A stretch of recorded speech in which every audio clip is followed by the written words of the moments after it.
So all of a sudden, AI is everywhere. People who weren't quite sure what it was are playing with it on their phones. It kind of disappoints me. Don Lemon is a professional. It didn't seem like an interview where you want to get people talking and you want to dive into issues. It really felt like a deposition. Thank you for inviting us here. You're welcome. Tesla headquarters.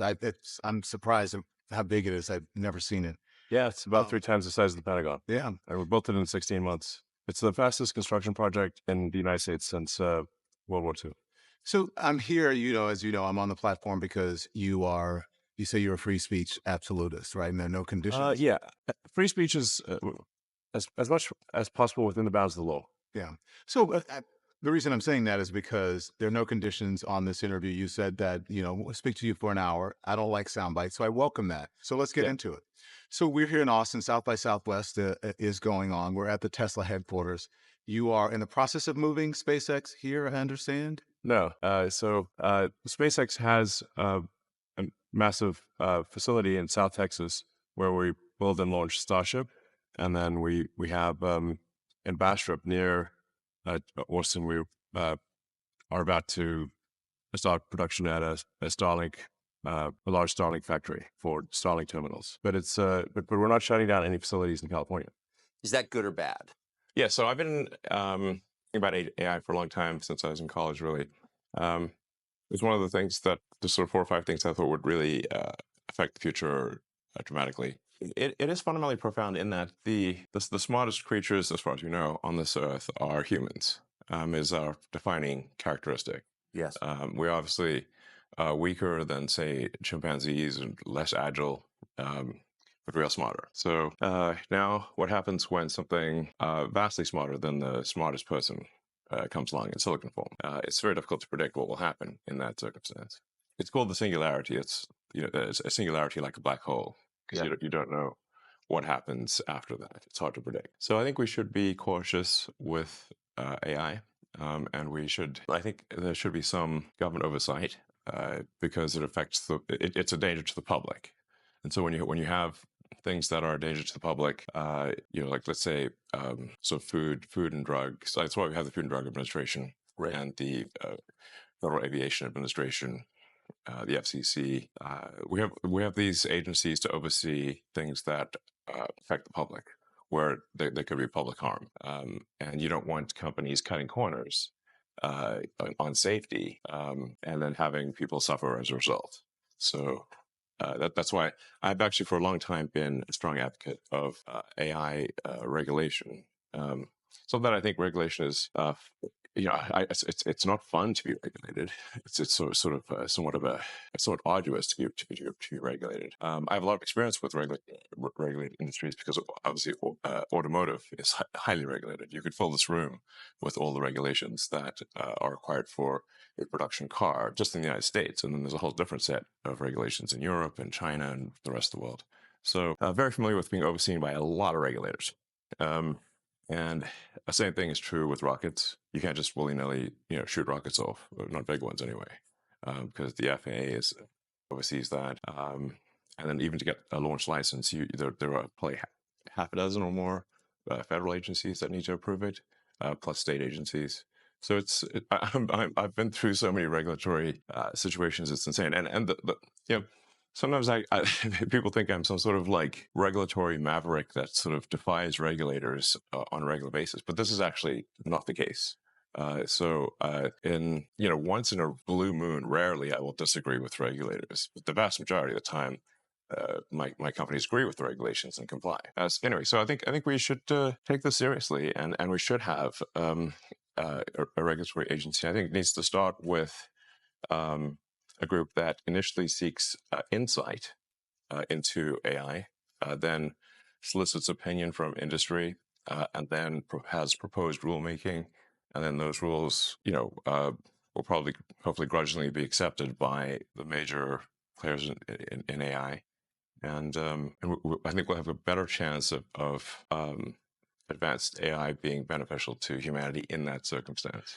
But all regulations start with a perceived danger. Planes fall out of the sky, or food causes botulism. Yes. I don't think the average person playing with AI on his iPhone perceives any danger. Can you just roughly explain what you think the dangers might be? Yeah, so the danger, really, AI is perhaps more dangerous than, say, mismanaged aircraft design or production maintenance or bad car production, in the sense that it has the potential, however small one may regard that probability, but it is non-trivial. It has the potential of civilizational destruction. There's movies like Terminator, but it wouldn't quite happen like Terminator, because the intelligence would be in the data centers. Right. The robot's just the end effector. But I think perhaps what you may be alluding to here is that regulations are really only put into effect after something terrible has happened. That's correct.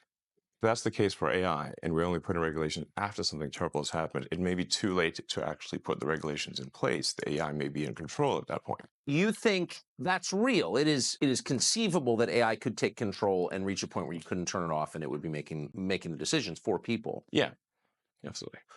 Absolutely. No, that's definitely where things are headed, for sure. I mean, the things like say ChatGPT, which is based on GPT-4 from OpenAI, which is a company that I played a critical role in creating, unfortunately. Back when it was a nonprofit. Yes. I mean, the reason OpenAI exists at all is that Larry Page and I used to be close friends, and I would stay at his house in Palo Alto, and I would talk to him late into the night about AI safety. And at least my perception was that Larry was not taking AI safety seriously enough. What did he say about it? He really seemed to be wants sort of digital superintelligence, basically digital God, if you will, as soon as possible.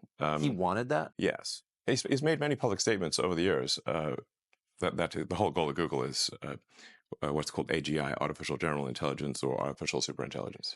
But, and I agree with him that there's great potential for good, but there's also potential for bad. And so if you've got some radical new technology, you want to try to take a set of actions that maximize the probability it will do good and minimize the probability it will do bad things.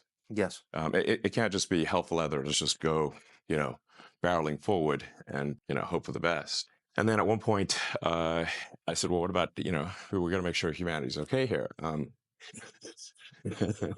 And then he called me a speciesist. Did he use that term? Yes. And there were witnesses. I wasn't the only one there when he called me a speciesist. And so I was like, okay, that's it. Yes, I'm a speciesist. Okay. You got me. What are you?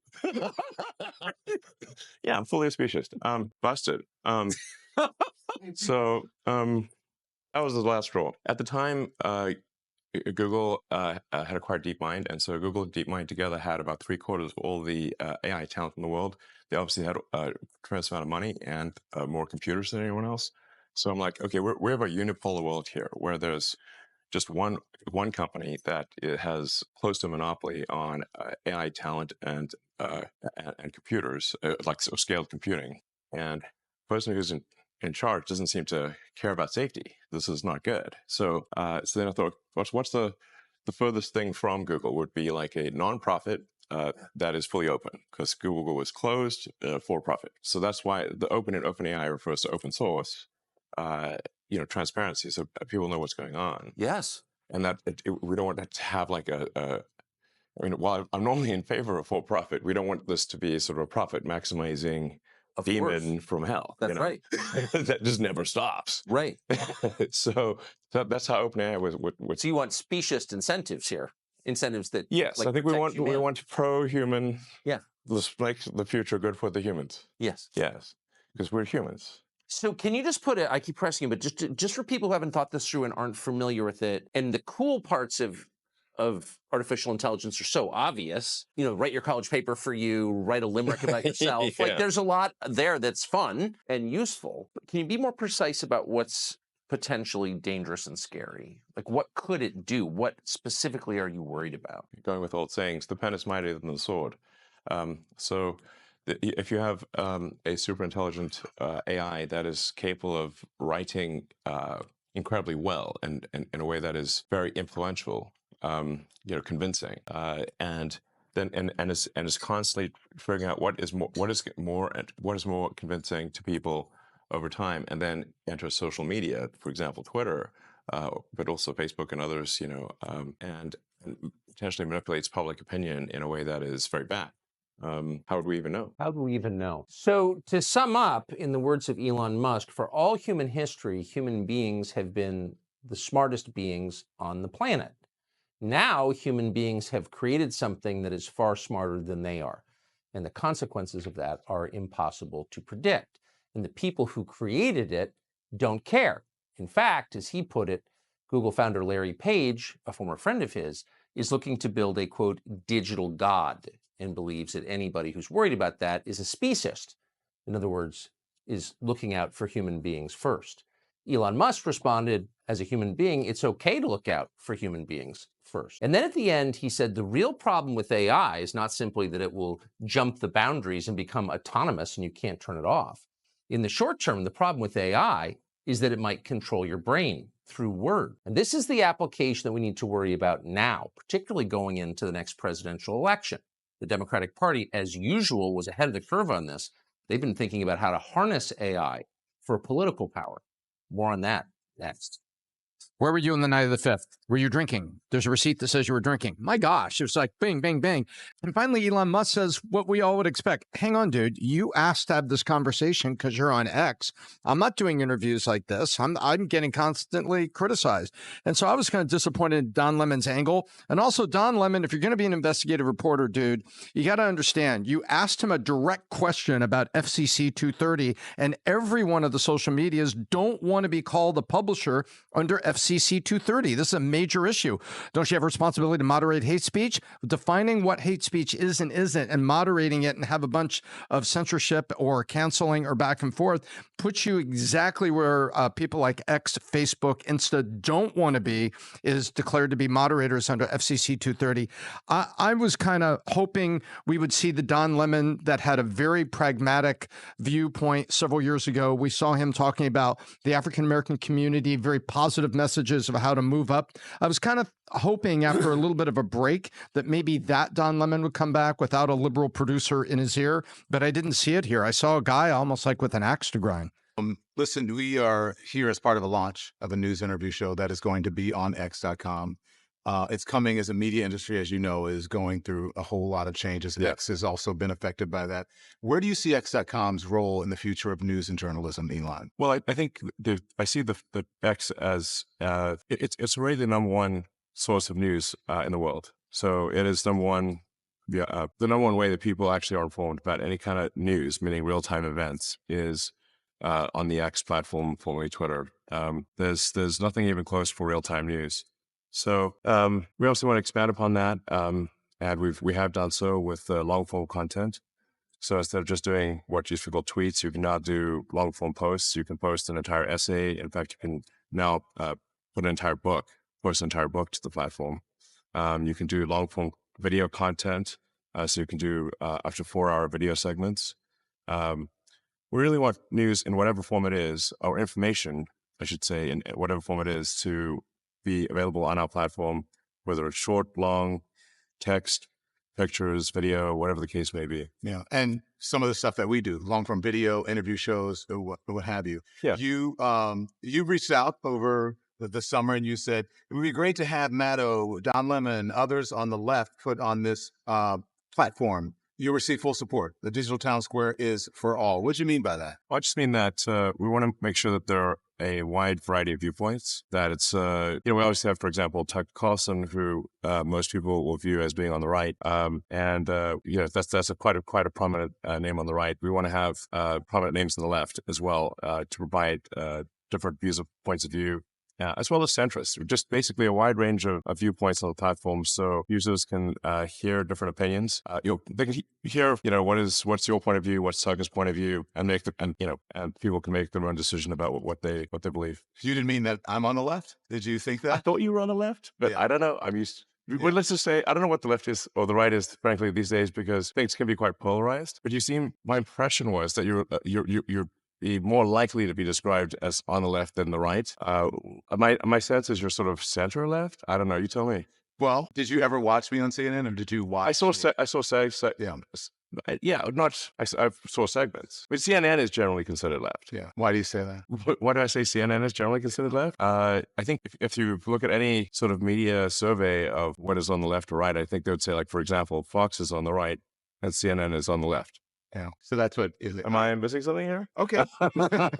Are you missing something? I don't know. I think that when I read that, I said, like many of my critics or detractors, they never really watched me on CNN. They just saw the clips of me either on social media or maybe on Fox News or in conservative media, where it's sort of where I've become a character or a caricature of what I actually am, and it's taken out of context. Sure.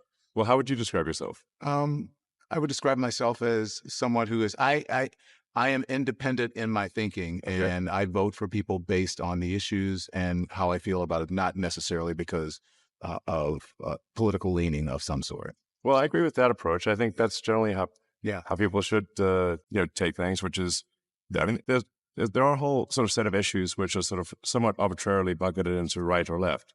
That I think most citizens would think that they would agree with some things on the left, but not everything, or they agree on some things on the right, but not everything. So that's what I think most people feel, I guess. How much longer, and maybe the answer is forever, how much longer are we going to have to call it the formerly known as Twitter? I mean, even Prince went back to Prince instead of, is it always going to be X? It's definitely always going to be X. So X is going through some changes. As I said, a lot of media companies are going through some changes. You're in charge of an incredible platform, Elon. How do you feel that's going? I think it's going pretty well so far. We're seeing record usage. We've added a tremendous amount of functionality. I mentioned that it used to be that you could only do short, text and maybe a picture or something like that, short video. But now you can do long form text, long form video. We've added audio video calling. So you can not just do text DMs, you can do audio video calling. We've improved the algorithm, I think, significantly, and made the system faster and better, and that's reflected in the increased usage. So let's talk about that, because you said you wanted all points of view, right? It's a digital town square for all. Yeah. It's the platform has kind of picked up where some conservative media has left off. That moving to the right, increasingly becoming part of the conservative dialogue, and sometimes even conspiracy theories, right? There was an article recently written about you saying that you, Donald Trump, and X were the most important people or places or whatever icons when it comes to the MAGA movement. Do you agree with that? How do you feel about that? Well, I mean, there are nonsense articles written all the time, and I certainly wouldn't agree with that one. I put it in the nonsense category. So the objective fact of the matter, in my opinion, was that old Twitter was fundamentally a tool of the far left. And that was really, I think, a lot of it was due to being located in San Francisco, Berkeley. And so it wanted to essentially project the SF Berkeley political dogma worldwide. You think it was far left? Yes, I do. I used to I actually got on the platform because I would get so much hate tweets when it was called in, so much hate tweets and just guff from right-wing conspiracy theorists being called everything from, fag to sure. It's the internet, that people will do. I mean, I've been called every name times 1,000. Yeah. Do you agree that it's right now and that even it's moved into sort of MAGA land conspiracy theory? I certainly don't think it's right. The old school Twitter suspended and suppressed accounts that you'd call on the right 10 times more than they did accounts on the left. And even when they did suspend an account on the left, it was because of arguments between two people on the left.